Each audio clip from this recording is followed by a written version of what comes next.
Let me guess. You've been told your whole life that your perfectionism is a good thing, a kind of badge of honor that shows you have high standards.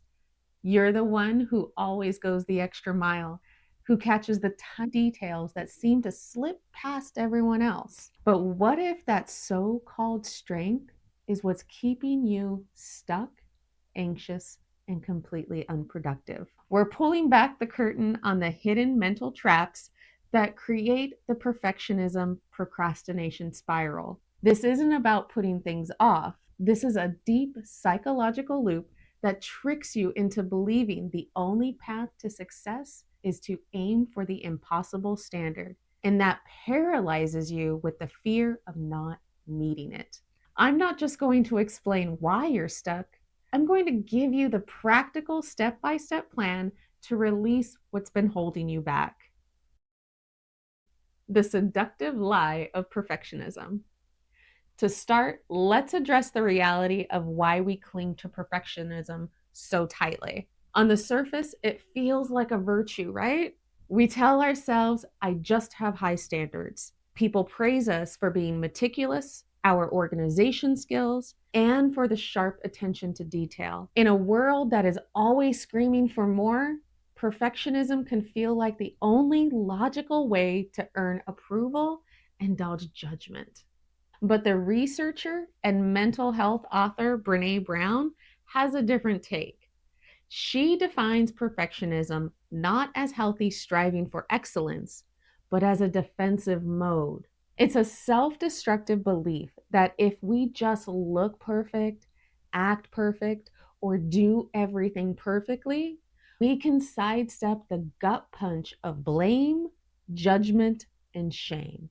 But here's the problem with that 20-ton shield. Yeah, it might protect you, but you can't move. You struggle to create, struggle to innovate, and you definitely struggle with being productive when you're crushed under the weight of your own expectations. The whole mindset usually gets wired in early. A lot of us are praised for achievements, getting good grades, always following the rules, making other people happy. We accidentally adopt a really dangerous belief. I am what I accomplish and how well I accomplish it.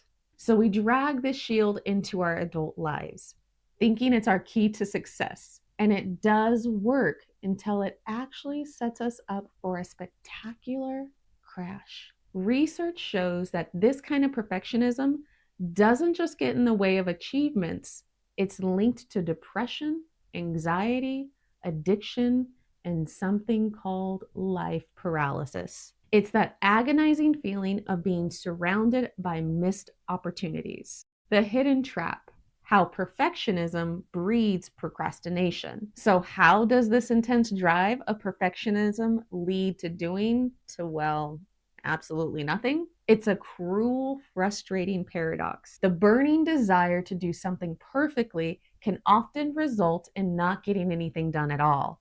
This is the core of the spiral. Perfectionism and procrastination aren't just roommates, they are psychologically intertwined. And it all starts with those impossible high standards. You have a task, a report for work, a creative project, or even just a tough email you need to send. Your perfectionist brain doesn't just look at the task, it sees a performance. It conjures up this vision of a flawless, magnificent, amazing outcome. But then a second thought sneaks in. But what if I can't do it perfectly? What if I will look unintelligent to everyone? This is where the mental trap or cognitive distortions snap in. The most common one is all or nothing thinking. When your brain serves you two options, absolute flawless perfection or complete catastrophic failure, there is no gray area. That pristine blank page, in its own weird way, is perfect. The second you type your first sentence is no longer perfect. So rather than taint that imaginary perfection, It just feels safer not to start, or you must get all the data you can find before you can start. Then comes the catastrophic thinking. You don't just worry about a typo, you reimagine that typo will lead to a full blown disaster. If that email isn't perfectly worded, you won't just look a bit unprofessional. To you, your brain says you'll obviously get fired. If your presentation isn't mind blowing, your career is over. These aren't rational thoughts, but boy, do they feel real. This flood of fear and anxiety triggers your most primitive survival instinct, which is avoidance.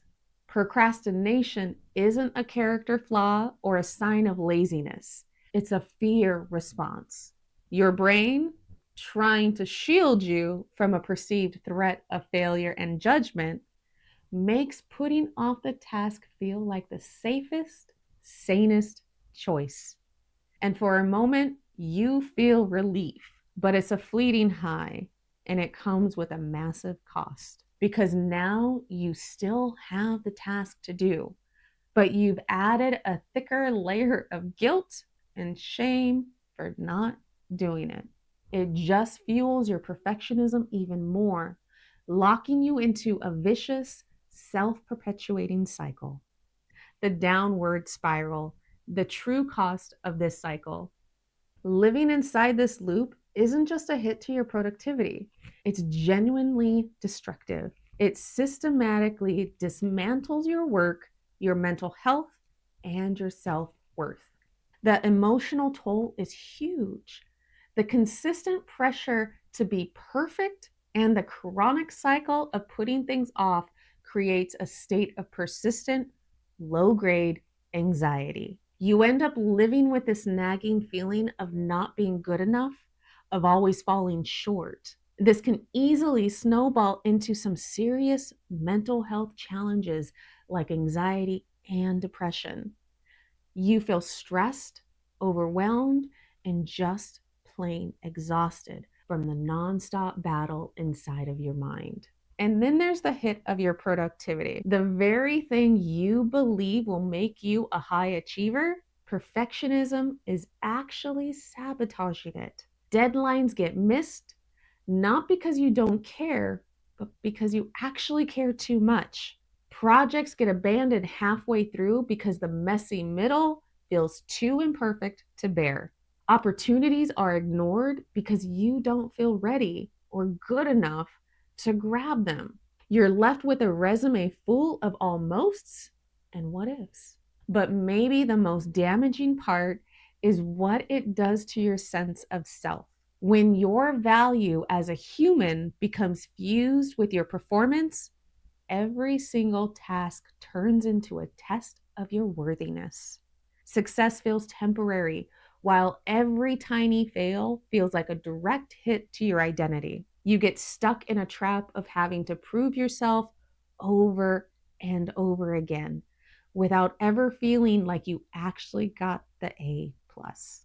So now that we've diagnosed the problem, this deep, messy psychological trap, let's talk about how to actually get out of it. Let's get into practical, actionable steps you can start doing today. And hey, if this is hitting home and you're ready to stop being your own worst enemy, reach out to Golden West Counseling. If you're located in Washington, California, Arizona, or Oregon, get connected with one of our therapists to start making actionable steps for living a more intentional life. Go ahead and find the link in the description. Redefine done with the 80% rule. The first step out of the spiral is to blow up the all or nothing thinking that's holding you hostage. We're going to do this by adopting a new, powerful mantra. Done is better than perfect. And one of the best ways to make this real is to think about the 80% rule.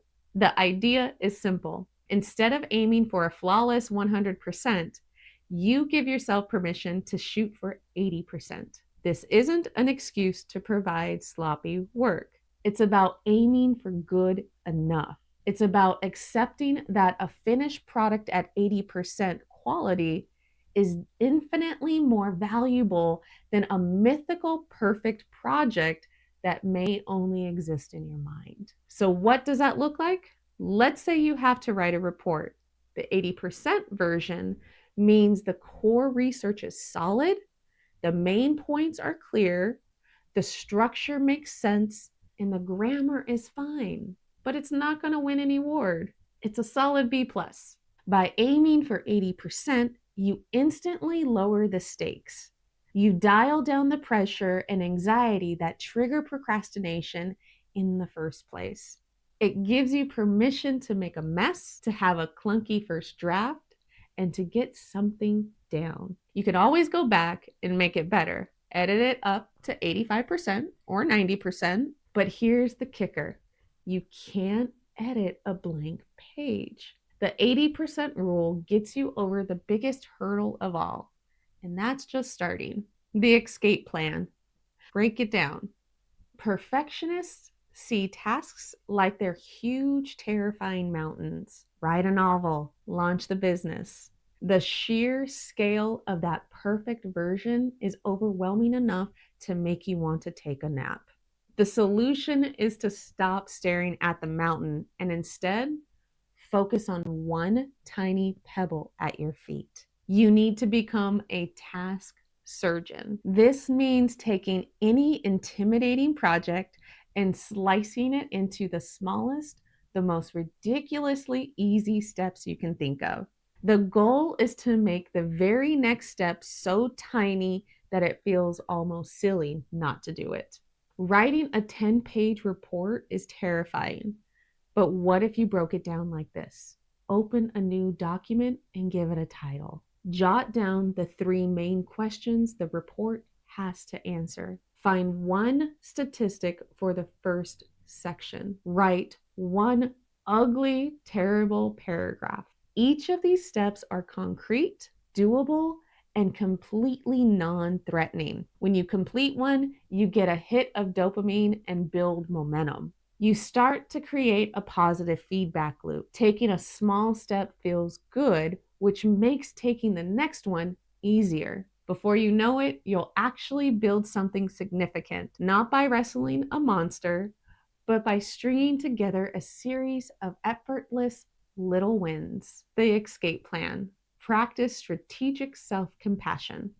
The fuel that keeps the perfectionism procrastination spiraling is shame and harsh self-criticism. Every time you put something off, you probably beat yourself up for being lazy, but that self-criticism doesn't actually motivate you. It just reinforces a fear, making it more likely you'll procrastinate the next time just to avoid the feeling of the shame. The fix is self-compassion. This isn't about letting yourself off the hook. It's about treating yourself with the same kindness you would give a friend who's struggling. When you feel that inner critic starting to rant, ask yourself, what would I say to a friend in the exact spot? You would never tell them they were a worthless failure, right? You'd probably say, hey, this is tough. It's okay to feel overwhelmed. Let's just figure out one tiny thing you can do to get moving. A huge part of this is reframing procrastination. Stop seeing it as a moral failure and start seeing it as a signal. Your procrastination is your brain's clumsy way of telling you something important. It might be saying, this task is way too big, which is a signal to break it down. Or, I'm terrified of what people will think, which is a signal that the stakes are too high. Or maybe it's just saying, dude, I'm exhausted, which is a signal that you need rest. When you listen to the signals instead of judging the behavior, you can finally fix the root cause instead of just fighting the symptoms. So breaking free from the perfectionism procrastination spiral isn't about throwing your standards out the window forever. It's about being strategic. It's about finally understanding that so often perfectionism is the enemy of progress. You can absolutely break it. You do it by refining done with the 80% rule, by becoming a task surgeon who breaks things down into absolutely small steps, and by swapping that relentless inner critic for some strategic self compassion. This is your plan.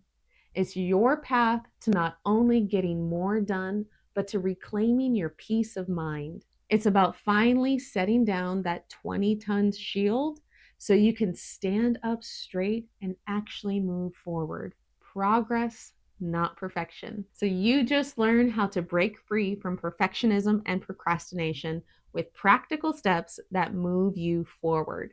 Here's where it gets complicated. Once you start taking action, you'll often run into situations where speaking up, setting boundaries, or saying no feels uncomfortable. That's where the next step comes in. In the next video, Overcome Fear of Confrontation, Build Confidence Fast, you'll learn how to face those moments head on without losing your voice or your confidence. So don't stop here. Click to watch the next video and keep building your confidence toolkit. And for those who are seeking a more personalized therapy experience, I, Veronica, offer premium support tailored to high achieving professionals in California, Washington, Oregon, and Arizona. I integrate therapeutic insight with leadership strategies to help you disrupt unhelpful patterns, strengthen emotional connection, and lead with authenticity. We'll work on easing perfectionism and building strategies to overcome procrastination. Visit our website in the description below and click on my profile to learn more. I'm Veronica Anderson, and I'll see you in the next video.